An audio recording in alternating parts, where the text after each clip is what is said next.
Hello everyone, मैं मिथुन सिंह स्वागत करता हूं आप सभी का। आशा करता हूं आप सभी बहुत अच्छे होंगे। बात करेंगे BBMKU बीएड सेकेंड सेमेस्टर के प्रीवियस ईयर क्वेश्चन पेपर की। पेपर का नाम होगा असेसमेंट फॉर लर्निंग। पेपर का कोड है 204। 2019 का ये क्वेश्चन पेपर है। मैं आपको बता दूं, ये 2019 का आखिरी क्वेश्चन पेपर है जो कि कॉमन पेपर होने वाला है। वैसे दूसरी बात है कि पिछले 5 साल के जितने भी क्वेश्चन पेपर की वीडियो है एक ही प्लेलिस्ट में मिल जाएगा। प्लेलिस्ट का नाम है BBMKU B Ed second semester previous year question paper. वहाँ से जाकर आप सभी पेपर को देख सकते हैं। मैं खुद यहाँ का स्टूडेंट हूँ, एमएड सेमेस्टर 4 में हूँ। सितंबर में मेरा पेपर होने वाला है, तो मैं आपको गाइड कर सकता हूँ। और एज अ मेंटोर मैं आपको एक बात बताना चाहता हूँ, पिछले 5 साल के क्वेश्चन पेपर आपके एग्ज़ाम के लिए बहुत ज़्यादा इंपॉर्टेंट है। आप अगर इसे पढ़ोगे तो डेफिनेटली एग्ज़ाम में अच्छा करोगे।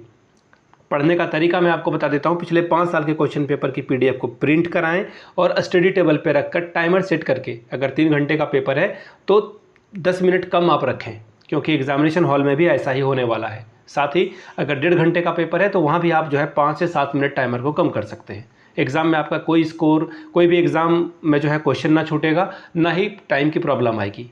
इस समस्या से आप बच सकते हैं।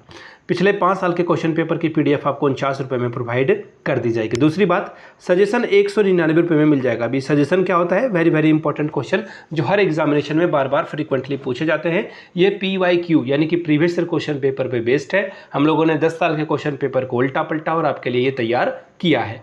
तीनों ग्रुप से जो है हम लोग ने सवाल रखे हैं MCQ, और दूसरा जो ग्रुप है ग्रुप B, उससे शॉर्ट क्वेश्चन आंसर, और ग्रुप C से लॉन्ग टाइप के क्वेश्चन आंसर आपको प्रोवाइड कर दिए जाएंगे। जिन्हें हिंदी में चाहिए हिंदी में मिलेगा, जिन्हें इंग्लिश में चाहिए उन्हें इंग्लिश में प्रोवाइड कर दिया जाएगा। यहाँ से मेरी ईमेल ID देख लें, yourmithunSingh@gmail.com पे आप मुझे मेल कर सकते हैं। इंस्टा पे अगर आप डू फॉलो मी @imithunSingh। 199 का सजेशन लेने पे आपको PYQs free of cost available करा दिया जाएगा। तो चलिए असेसमेंट फॉर लर्निंग वाले पेपर को देखते हैं 2019 में कैसे सवाल पूछे गए थे। ये रहा आपका पेपर असेसमेंट फॉर लर्निंग 2019 का ये पेपर है। वक्त मिलता है आपको 3 घंटे का। फुल मार्क्स है 80 का। पासिंग मार्क्स कितने का होगा? 18 नंबर अगर आप लाते हो तो एग्ज़ाम में आप क्वालिफाई कर जाओगे, पास कर जाओगे। चलिए देखते हैं सवालों को।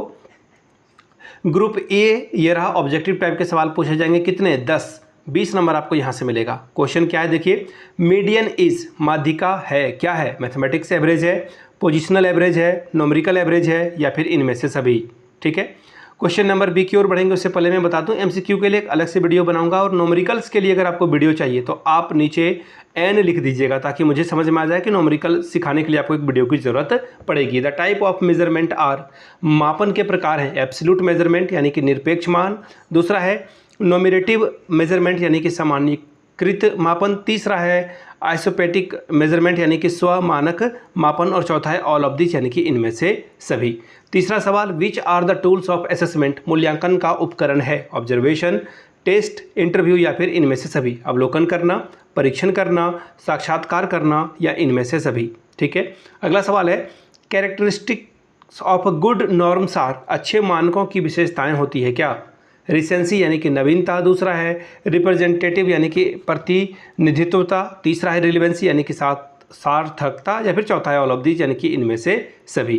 क्वेश्चन नंबर 5, IQ यानी कि बुद्धि लब्धि का फॉर्मूला क्या है? तो देखिए MA यानी कि mental age upon chronicle age को आप 100 से मल्टीप्लाई कर दोगे तो इसका आंसर ये हो जाएगा। देखिए मेंटल एज और रियल एज यानी कि क्रॉनिकल एज को ही रियल एज भी बोलते हैं, तो ये ऑप्शन आपका सही हो जाएगा। ये सवाल रीट में, राजस्थान टेट में कई बार पूछा जा चुका है, और भी CTET में भी ये सवाल पूछा जा चुका है। आने वाले समय में CTET में भी एग्जाम में सवाल आ सकता है, ध्यान से रखिएगा आप लोग। Question number 6, which is not the measure of a central tendency, निम्नलिखित में से कौन सा केंद्रीय प्रकृति के मापन नहीं है? मीन, क्वालिटेटिव डेरिवेशन यानी कि चतुर्थ विचलन, तीसरा ऑप्शन है मीडियन, चौथा है mode. Question number 7, difficulty level of an item is not a matter of a concern in the case of, किस मामले में मदों का कठिन स्तर चिंता का विषय नहीं है? प्लेसमेंट टेस्ट यानी कि नियोजन परीक्षण, दूसरा है इंटेलिजेंट टेस्ट यानी कि बुद्धि परीक्षण, तीसरा ऑप्शन है क्राइटेरियन रेफरेंस टेस्ट यानी कि मापदंड संदर्भित परीक्षण, और चौथा है नॉर्म रेफरेंस टेस्ट यानी कि मानक संदर्भित परीक्षण। आगे बढ़ेंगे अगले सवाल की ओर। Question number 8, which of the following formula is correct, निम्नलिखित में से कौन सा सूत्र सही है? पहला है mode is equal to 3 median -2 mean, दूसरा है mean is equal to 3 mode -2 median. देखिए क्लास 10th आप अच्छे से पढ़ लें। क्लास 9th में भी ये शायद है मीडियन मोड, शायद नहीं है ही, तो उसे पढ़ लेंगे तो आपका ये डाउट क्लियर हो जाएगा।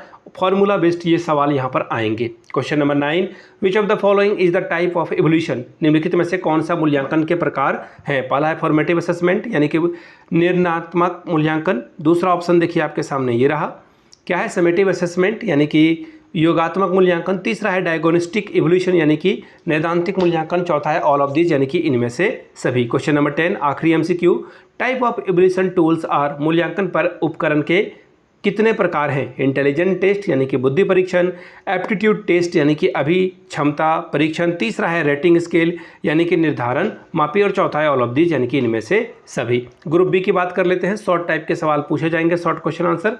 कितने क्वेश्चन का आंसर करना है, 4, और कितने नंबर आप ला सकते हो यहाँ से, 20। पहला सवाल देखिए question number 2, use and properties of normal probability curve, सामान्य संभाव्यता चक्र के उपयोग और गुण को लिखें। Question number 3, projective technique use and importance, प्रक्षेपी तकनीक के उपयोग और महत्व को बताएं।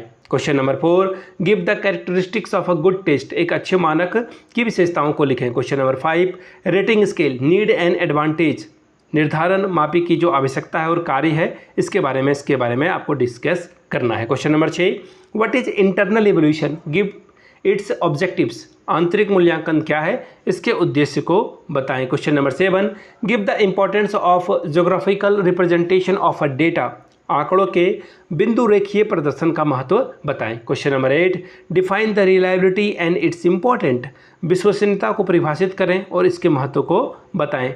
ग्रुप सी में हम लोग पहुंच चुके हैं। लॉन्ग आंसर टाइप के क्वेश्चन है, 4 सवालों का जवाब आपको लिखना होगा। यहाँ पे 10 को 4 से मल्टीप्लाई करोगे 40 नंबर आप यहाँ से ला सकते हैं। Question number 9, describe the concept of assessment, how assessment is different from evolution, highlight the objective of assessment and evolution, आकलन की अवधारणा से आप क्या समझते हैं, आकलन मूल्यांकन से किस प्रकार भिन्न है, आकलन और मूल्यांकन के उद्देश्य पर प्रकाश डालें।